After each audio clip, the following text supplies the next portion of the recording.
Hi everybody, this is Joe from PrepAgent. Hope you're having a good day. Today is Tuesday. If you guys can hear me, I'd like you to write down the city where you are from, or state if you prefer to do that. Okay, everybody write down your city, and then we will begin.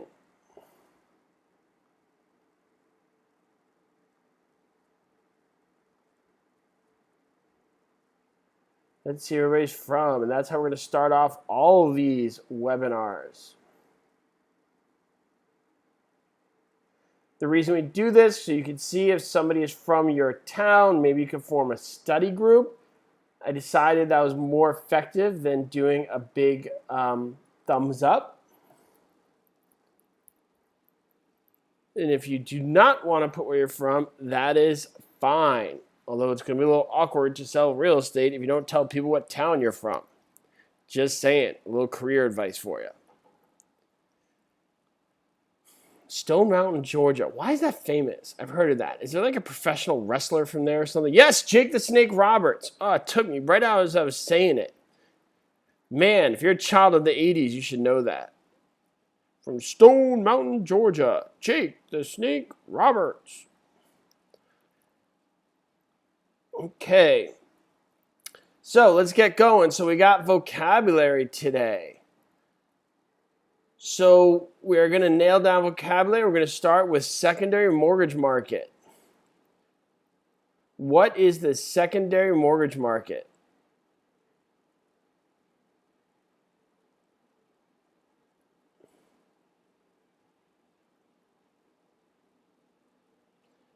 What do you guys think? Lex Serrano says resale marketplace.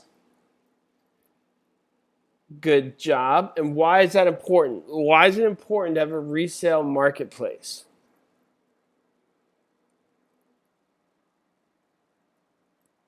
Resale marketplace. Why is that important? What do you guys think? Who could tell me? So the secondary mortgage market is important because it frees up money for banks to make loans. So if they don't, they'll run out of money. So they got to resell those loans so they have cash on hand.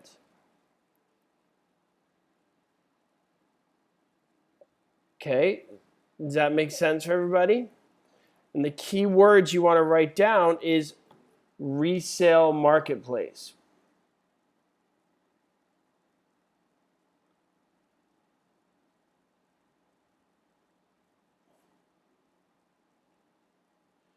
Resale marketplace. Okay, so that's the word you guys got to write down.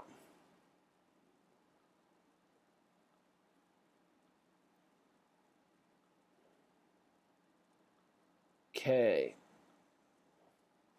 Takeout loan. What do we want to write down when we say takeout loan? So every time we see a vocabulary word, I want you writing down some key words that'll help you remember the word on the board, okay?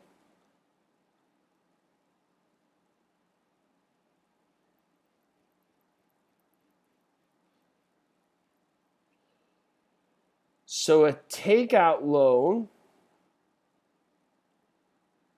is a long-term loan. An interim loan is a construction loan.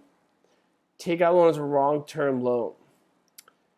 Can you guys write for Iram? He can't hear that he should restart. I can't really write and talk. Can you guys write that he should like restart or refresh?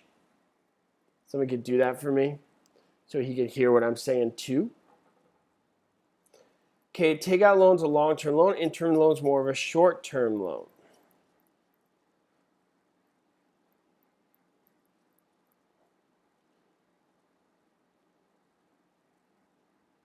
Okay. So interim loan, we just said that. So everybody write down the answer. If you guys are listening, we just said that. What do you guys think?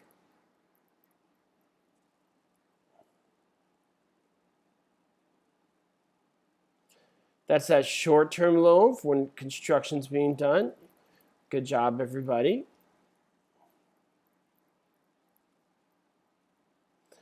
Testate. What does testate mean?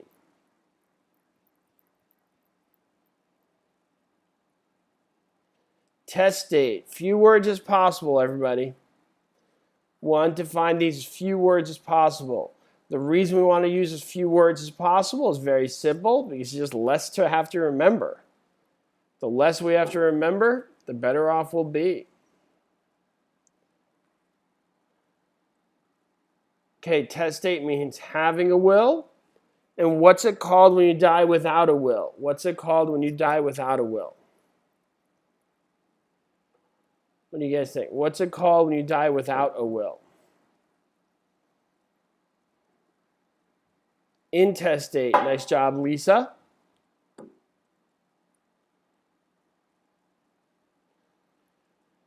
Subject to. So who is responsible for paying the loan when there's a clause that says subject to?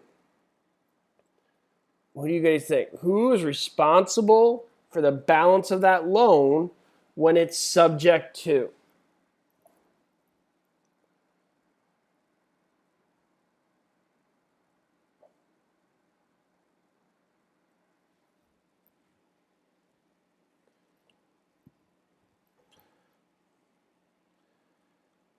The seller.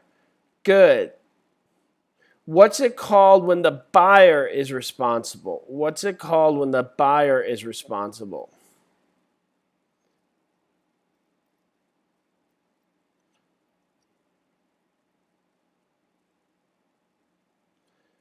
What's it called when the buyer is responsible? So that would be assume. Assume. Okay, zoning. What do you guys think for zoning?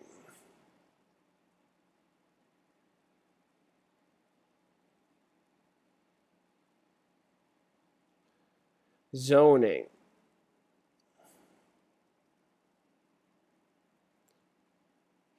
Zoning is a type of police power. Okay, it's ordinance that define how the land is used. Good. So like residential or commercial. What does the zone, for example, when you see R3, what does that mean? What does R3 mean? What does that mean? So R3, what does that mean? That would be multifamily residential. And just in case you guys don't know, tomorrow we are in the morning, 9 o'clock Pacific time, 12 o'clock East Coast time. Adrian will be doing the webinar, and I believe the subject tomorrow morning is contracts. I highly recommend you guys go because he has a different way of looking at things, a different way of explaining things, and that can be really helpful to get a different vantage point because obviously I get in my routine and I get to explain things that are familiar with to me, and so he does the same, so it'll be really good to get that different vantage point.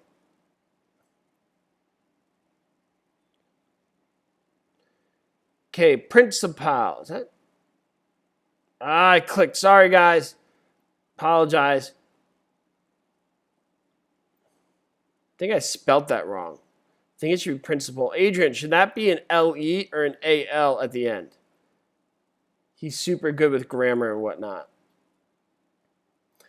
What do you guys think? Should this be principal with like L-E? Isn't principal like the principal at a school? Okay, so client and the principal are the same thing. A client and a customer is a little bit different, okay? Thanks, guys. Everybody's helping me with my grammar. I get very self-conscious. I spell things wrong all the time. Good. Adrian says a principal is a value or a moral. A principal is a person. Man, what would I do without you?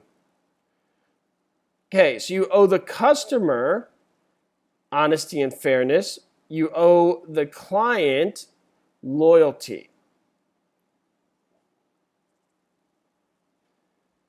Okay, tax shelter. Tax shelter.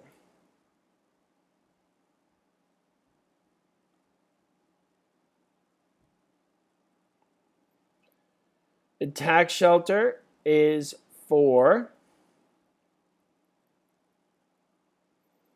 income taxes. Income taxes. Good. Value. What is value?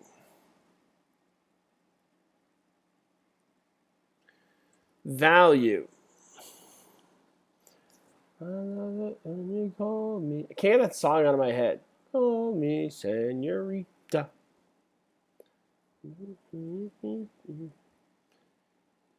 The current worth of a particular property, what someone's willing to pay for it.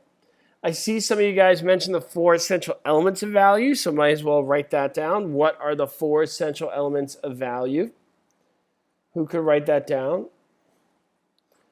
The 4 essential elements of value would be scarcity, transferability, utility, and demand.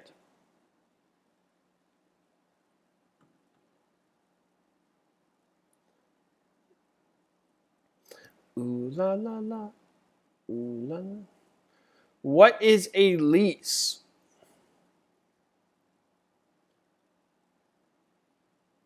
Let me start with this. Is a lease personal property or real property? Is a lease personal property or real property? What do you guys think? Is a lease personal property or real property? A lease is personal property. You guys should know that. A lease is actually personal property.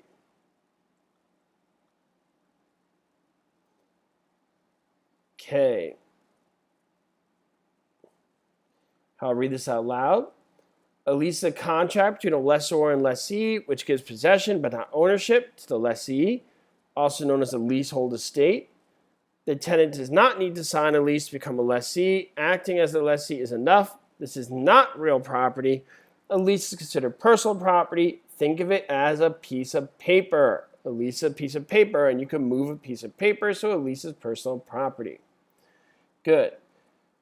So when you talk about these leasehold estates, these less than freehold estates, there are 4 of them that you need to know for your exam. What are they? What are the 4 types of less than freehold estates? What do you guys think? What are the 4 types of less than freehold estates? You got estate for years, estate at will, periodic tenancy, and estate at sufferance. Let's start with that first one. What is an estate for years? Who could tell me what is an estate for years?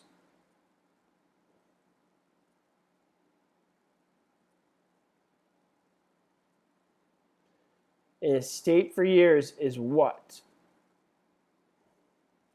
Estate for years is when you have it for a defined period of time. So if you have 2 dates, like April 1st to June 8th, that's an estate for years. What is a periodic tenancy? What is a periodic tenancy?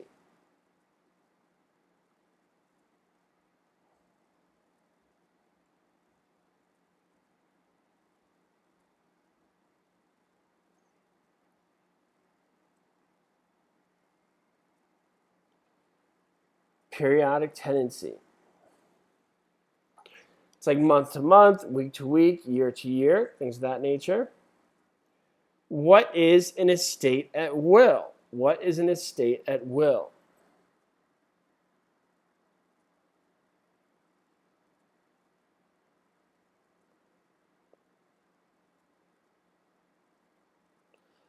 Estate at will means you can end at any time. Good. And estate at sufferance means they're staying past the time they should be there. The landlord is suffering. Good. By the way, I hope you guys are building up your social media while you're studying so that when you're ready to go, you are ready to rock. My recommendation is social media. Do a lot of lists. People love lists all the time.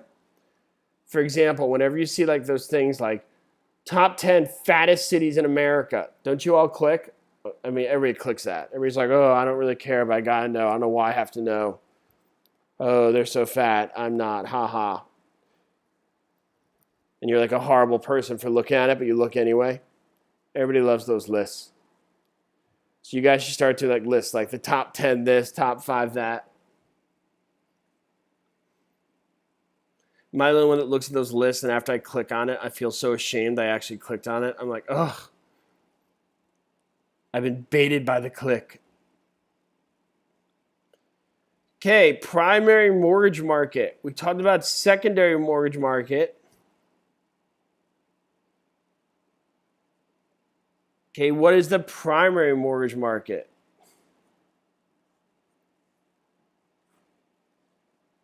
What do you guys think? That's when you actually go to get a loan, like when you walk into Wells Fargo or Chase and you get a loan.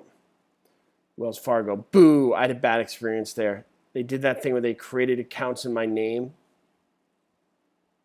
without telling me. If you guys remember, that was a big scandal a number of years back.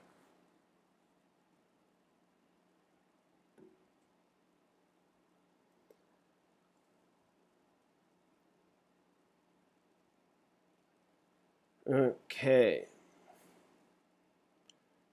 Mortgagee.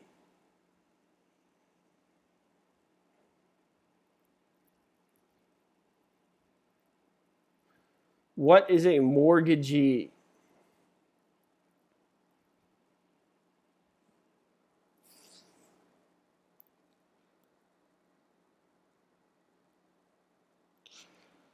A mortgagee would be the lender because they receive that evidence of the debt, that collateral.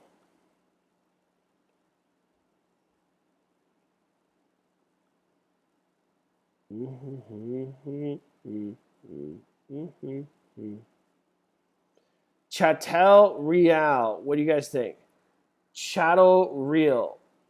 Who remembers this one?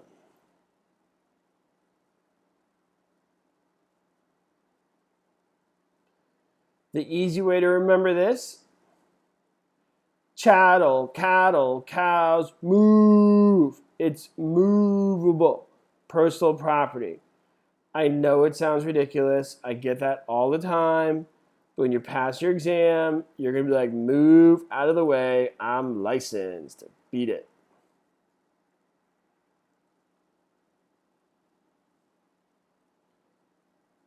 A cow. A vaca. Un vaca. Excuse me. Use correct grammar. What is a trust deed?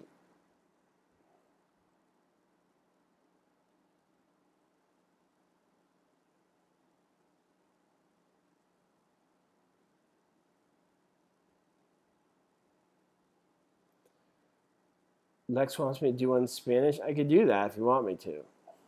Be kind of awkward, but I could do it.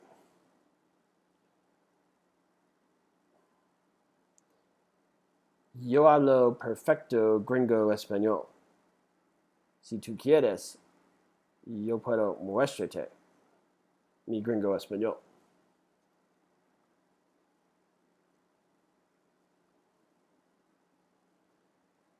Okay. Trustee means there's a third party involved.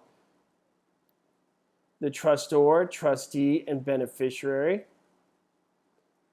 Okay, it's a three-party system as opposed to a typical mortgage is just a mortgagor and mortgagee.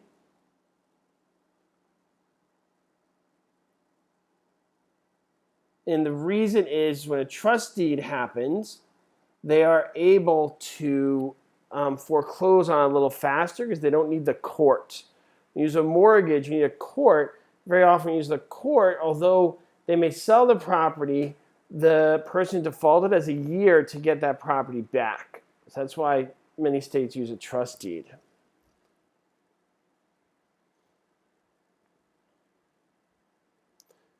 Assume.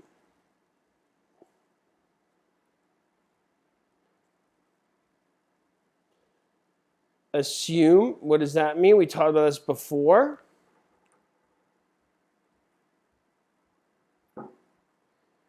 assume would make the buyer liable.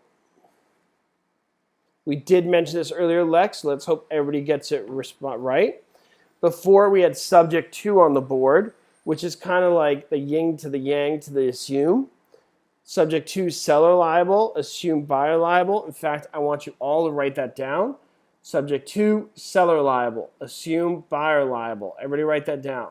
Subject to, seller liable, assume buyer liable.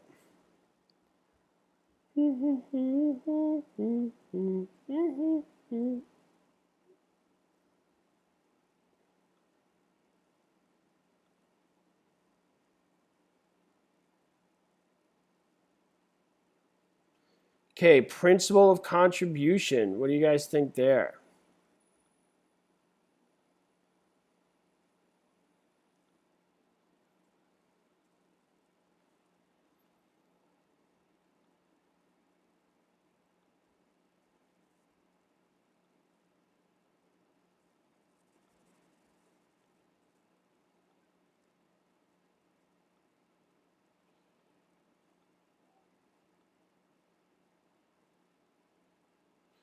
Principal contribution. It says how much value does a property, does an item add to a property, such as like a pool or something of that nature.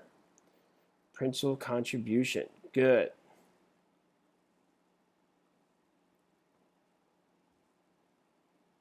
Holly, you know you love it. You know you love that song.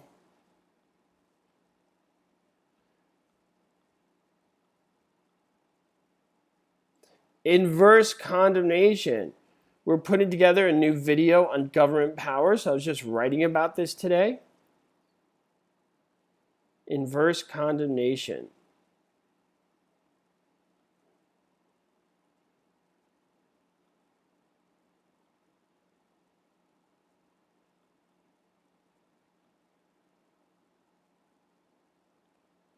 What is that all about?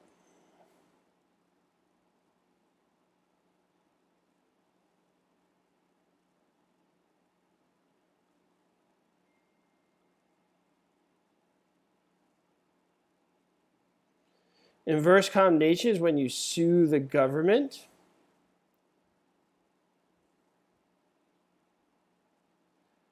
Okay, basically, when you have eminent domain, the government can take your property, and they have to give you just compensation. Just compensation must be paid. And that process is called condemnation. Condemnation. So just compensation is not paid, you could sue the government in a process called inverse condemnation. Inverse condemnation. Okay, that's where you get your money back.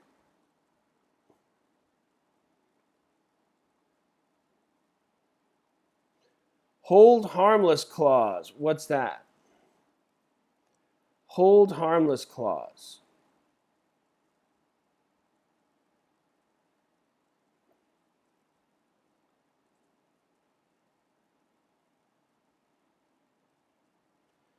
Hold harmless clause.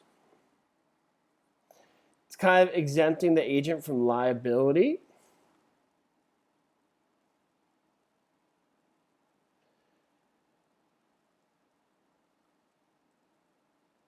Good job. Mortgage yield. Mortgage yield. What is that all about?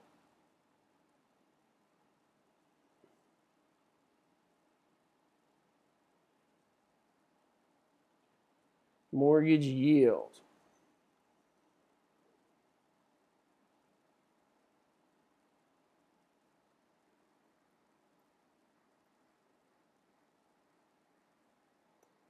Mortgage yield. It's a lender's return.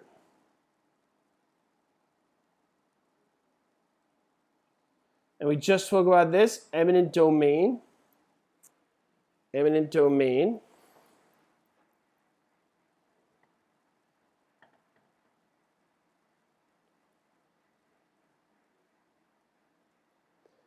Eminent domain.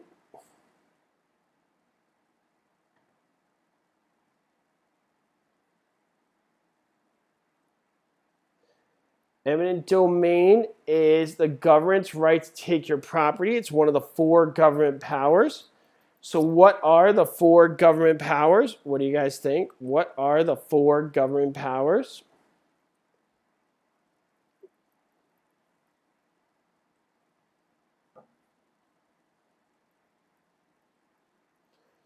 Police power, eminent domain, taxation, and escheat. Police power, eminent domain, taxation, and escheat. Good. Some of you guys are wondering why I speak Spanish. It's because my significant other is Colombiana. So shout out to all the Colombians. I was doing volunteer work in a city outside of, it's in a place outside a city called Cali, Colombia. And I met her at a coffee shop. And I had a flight the next day, and I decided to change my flight and stay because I had a feeling that girl in the coffee shop was worth staying for. And here we are today. 5 years later. You guys want to see a picture? I can show you a picture when the webinar is done if you guys want.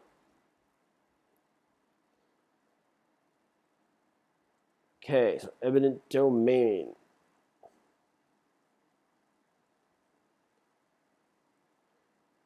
Okay, blanket mortgage. Yeah, when the webinar is over after we do this, show you a picture. Blanket mortgage.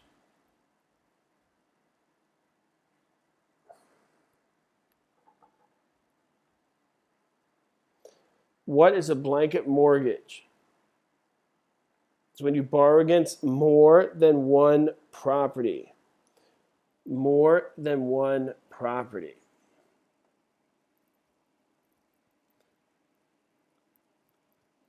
Okay, good job, everybody.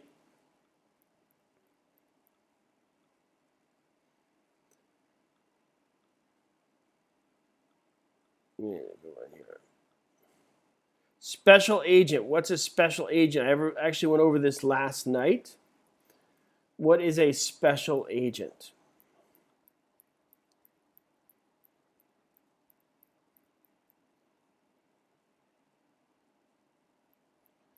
Special agent has one specific task for a specific period of time.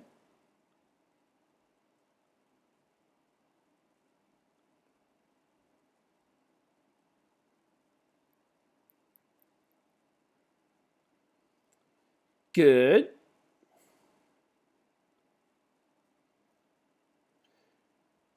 An option. That's right, Brandy. James Bond.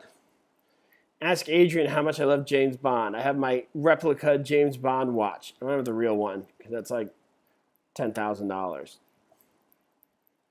But I do have the replica you could get off of Amazon.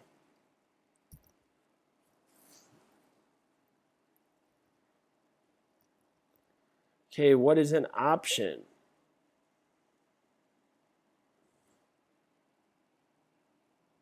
So option is a unilateral contract where one person has to perform.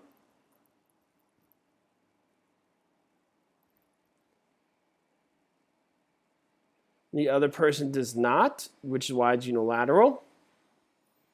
There's lease options, listers options. They come in many different forms.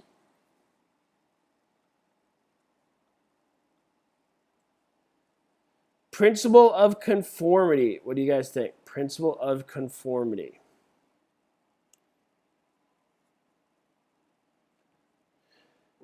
Principle of conformity is an appraisal principle that states when things of a similar design, then values go up. Values go up. Everything looks the same. That's right.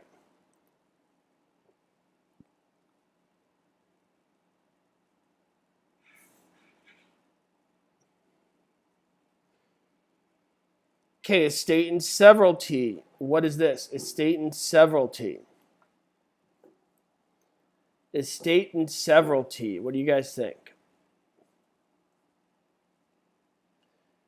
Estate and severalty means sole ownership. What's it called when you own it with others? What's it called when you own it with others?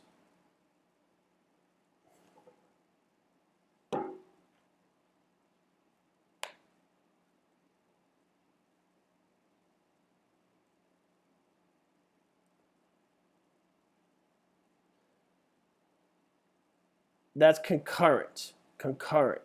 There's two types of concurrent ownership you need to know. It can be joint tenancy or tenancy in common.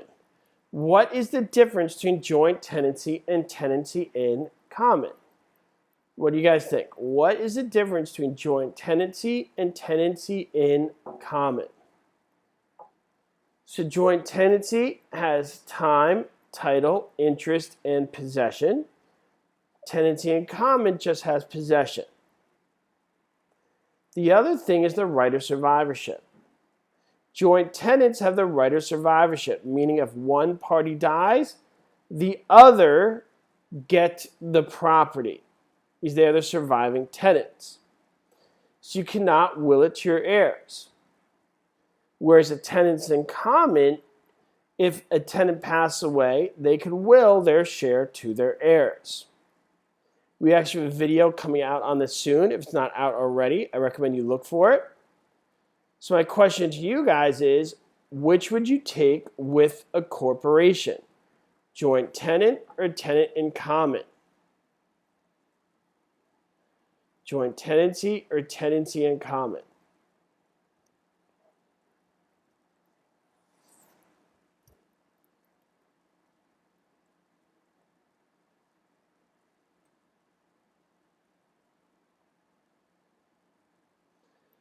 Interim occupancy agreement. Oh, excuse me. Tenant in common you would take with a corporation. Tenant in common you would take with a corporation. You wouldn't do it as a joint tenant.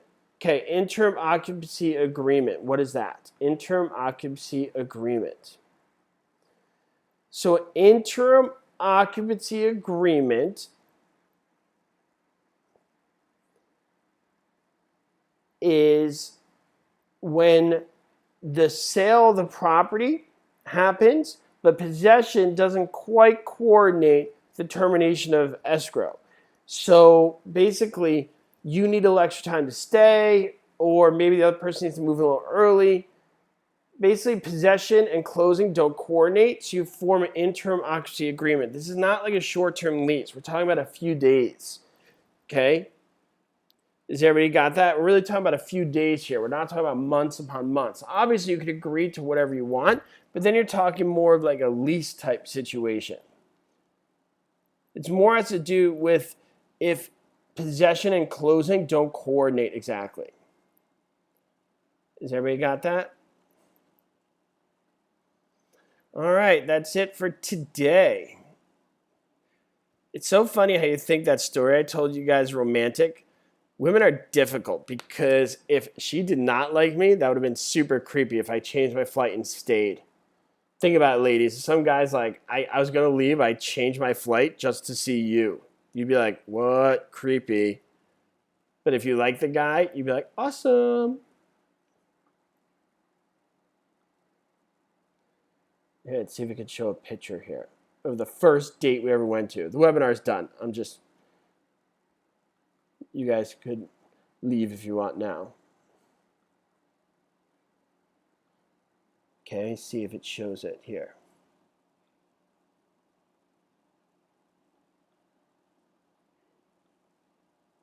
Does it show it? Do you guys see the picture of us? There it is. The first date we ever went on. Look at me, I even got my PrepAgent hat. My PrepAgent hat. She's not young, she's just healthy. So that's that for tonight, guys. We're actually super close in age. She just works out and I don't. Okay, guys, have a great evening.